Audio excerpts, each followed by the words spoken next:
Road ട്രിപ്പിൽ ഇപ്പോൾ ഇത് 6ാമത് സംസ്ഥാനമായ സൗത്ത് ഡക്കോട്ടയിലെത്തിയിരിക്കുകയാണ്. Washington, Portland, Idaho, Montana, Wyoming കഴിഞ്ഞ് ഇപ്പോൾ സൗത്ത് ഡക്കോട്ട. അടുത്ത ലക്ഷ്യം 4 അമേരിക്കൻ പ്രസിഡന്റുമാരുടെ മുഖം കുത്തിവെച്ചിരിക്കുന്ന മൗണ്ട് റഷ്മോർ. ഇപ്പോൾ നമ്മൾ പോയിക്കൊണ്ടിരിക്കുന്ന സ്ഥലം സ്റ്റെർഗിസ്. ഇവിടെ മുതൽ മഞ്ഞ് കണ്ടു തുടങ്ങി. ഈ സമയത്ത് ഞങ്ങൾ ഒരു സാഹസികമായ തീരുമാനം എടുത്തു. കഴിഞ്ഞ വീഡിയോയിൽ കാണിച്ചു തന്നെയാണ്, പക്ഷെ ഒന്നുകൂടി കേൾപ്പിക്കാം. നമുക്ക് ഈ റോഡ് ഇറങ്ങിയാലോ ജോയി? രണ്ടാമത്തെ ആദ്യം ഈ ഇടയ്ക്കൂടെയുള്ള വഴി കൂടെ ഇറങ്ങിയാലോ?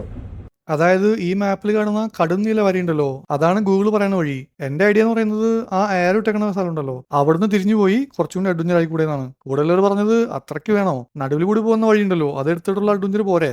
അങ്ങനെ ഞങ്ങൾ സ്റ്റർഗീസ് എന്ന സ്ഥലത്ത് നിന്ന് റൈറ്റ് എടുത്തിട്ട് ഈ കൊടുമഞ്ഞിൽ എത്തിപ്പെട്ടു. അപ്പൊ ഇതാണ് പുതിയ വഴി.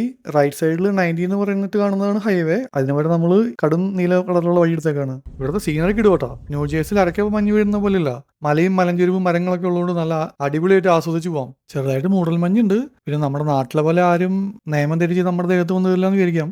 ഇതുവരെയധികം വണ്ടികളൊന്നും കണ്ടില്ല, അതുകൊണ്ട് ചെറിയ പേടിയില്ലാകില്ല. ഒരു ഹൈക്കിംഗ് റെയിൽ കണ്ടു. ഹൈക്കിംഗ് റെയിൽ ഉള്ളതുകൊണ്ട് എപ്പോഴെങ്കിലും ആൾക്കാർ വരുന്ന വഴിയായിരിക്കണം. പിന്നെ ഇടയ്ക്കിടയ്ക്ക് വീടുകളൊക്കെ ഉണ്ട്. അവസാനം ദേ ഒരു മഞ്ഞ് മാറ്റുന്ന വണ്ടി കണ്ടു. ഇത് കണ്ടുകൂടി കുറച്ച് ആശ്വാസമായി, കാരണം ഇവിടെ മഞ്ഞ് മാറ്റുന്ന വണ്ടികൾ ഉണ്ടല്ലോ, അതുകൊണ്ട് നമ്മൾ സ്ട്രക്കായി പോകില്ല മഞ്ഞില്. കുറെ നേരമായിട്ട് ഈ ഒരു ഒറ്റ വഴി തന്നെയായിരുന്നു, വേറെ വഴികൾ തിരിഞ്ഞു പോകുക അങ്ങനെയൊന്നും ഉണ്ടായിരുന്നില്ല. ഇപ്പോഴാണ് അതേ ഒരു വഴി കണ്ടത്, ഇവിടുന്ന് തിരിഞ്ഞു പോണ വഴി. നമ്മൾ തീരെ പ്രതീക്ഷിക്കാത്ത അഡ്വഞ്ചറാണ് കിട്ടിക്കൊണ്ടിരിക്കുന്നത്. ഇപ്പോ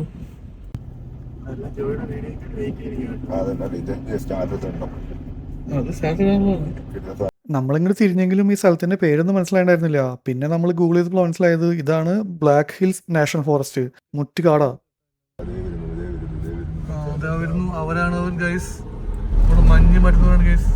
ഇവരെ കാണുമ്പോഴാണ് ഒരു ആശ്വാസം. എങ്ങാനും നമ്മുടെ കാർ ബ്രേക്ക് ഡൗൺ ആയി കഴിഞ്ഞാൽ ഇവരുടെ ലിഫ്റ്റ് ചോദിക്കാലോ.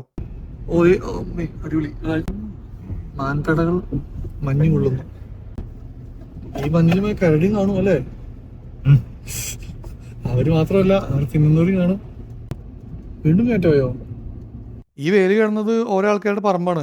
ഇവിടേക്ക് ഇഷ്ടംപോലെ വീടുകളില്ലെങ്കിലും അത്യാവശ്യം വീടുകളൊക്കെ ഉണ്ട്. ആ കുന്നിൻ ചെരുവ് കണ്ടില്ലേ, ആ കുന്നിൻ ചെരുവിലൊക്കെ വീടുകളുണ്ട്. ഈ മഞ്ഞ് കിടക്കുന്നതുകൊണ്ട് കറക്റ്റായിട്ട് കാണാൻ പറ്റാത്തതാണ്. ഇവന്മാരൊക്കെ എങ്ങനെയാണ് ഇവിടെ ജീവിക്കണേ ഈ മഞ്ഞത്ത്? ഈ ചെരിഞ്ഞ സ്ഥലത്ത് മഞ്ഞ് കിടക്കുന്നുണ്ടോ? ഇവിടെ ഒരു സ്ലെഡ്ജ് ഉണ്ടെങ്കിൽ നമുക്ക് നേരെ കയറി ഇഴുകി പോവാം. ഇവിടെ അതുപോലത്തെ റിസോർട്ടുകളൊക്കെ ഉണ്ടെന്ന് തോന്നുന്നു. ഈ കണ്ടിട്ട് ഏതോ ഇവിടുത്തെ കോടീശ്വരനായ ഒരു കർഷകന്റെ വീടാന്ന് തോന്നുന്നു. വീടും ഫാമും സെറ്റപ്പൊക്കെ ഉണ്ട് ഇവിടെ. അങ്ങനെ കുറെ പോയപ്പോഴാണ് ഒരു സിറ്റി കണ്ടത്. സിറ്റി എന്നും പറയാൻ പറ്റില്ല, നമ്മുടെ നാട്ടിൻപുറത്തെ പോലെ ഒരു കവല. ഇവിടെയാണ് കുറച്ച് കടകളും കാര്യങ്ങളൊക്കെ ഉള്ളത്. ഈ സ്ഥലത്തിന്റെ പേരാണ് നെമോ. ഞങ്ങൾ ആദ്യം വിചാരിച്ചു ഇവിടുത്തെ പിള്ളേർക്ക് പഠിക്കാനുള്ള സ്കൂൾ ഈ നെമോയിൽ ഉണ്ടാവുന്നു. പിന്നെ ഗൂഗിളിൽ നോക്കിയപ്പോൾ മനസ്സിലായത് ഈ നെമോയിലും സ്കൂളൊന്നുമില്ല. ഇവിടുന്ന് 10-15 കിലോമീറ്റർ പോയിട്ട് സ്കൂളുള്ളൂ. നമ്മുടെ നാട്ടിൽ ചെറിയൊരു മഴ വരുമ്പോഴും പശുവിനെ പിടിച്ച് തൊഴുത്തി കിട്ടും, പനി വരുന്നൊക്കെ പറഞ്ഞിട്ട്. പക്ഷെ ഇവിടെ ഈ കട്ട മഞ്ഞത്തും പശു അവിടെ നിന്ന് എന്തോ ചെയ്യുന്നുണ്ട്. പുല്ല് കിട്ടുമെന്നറിയില്ല, പക്ഷെ എന്തായാലും പശു പുറത്ത് നിൽപ്പുണ്ട്. ഇതിനൊന്നും പനി പിടിക്കില്ലാവോ?